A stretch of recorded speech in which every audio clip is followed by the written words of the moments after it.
Hi. Today I will share an interesting case of my residency with you. Like आपने अपनी residency में OPC poisoning बहुत सारे देखे होंगे. They classically present with extensive oral secretion, extensive crepes, decreased SpO2, pinpoint pupil and bradycardial. Pulse will be like 40-50 and they will have pinpoint pupil. You are short it is OPC and you start the pralidoxim and the atropine. But sometimes patients do not present in that way. Such as in our case, a 30-year-old young farmer presented with altered sensorium with decreased SpO2, who was having extensive shortness of breath and extensive diaphoresis and increased oral secretion. His SpO2 was 60%, his BP was 100/10, his pulse was 100/20 and he had a SpO2 of 60% that was also constantly falling second by second. So we were doubtful of OPC, but we were not sure because the signs were not matching except the secretions. So we immediately got his gastric lavage done. We got him on oxygen, and on gastric lavage, on smelling the gastric lavage, me and my friend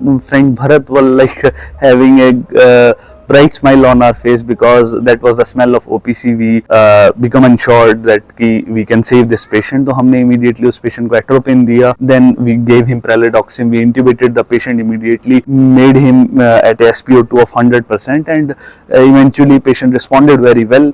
And after 10 days, patient was extubated and was discharged in very fine and healthy condition. So what I want to teach you is that कि sometimes patient बिल्कुल classical picture book presentation में नहीं आएगा.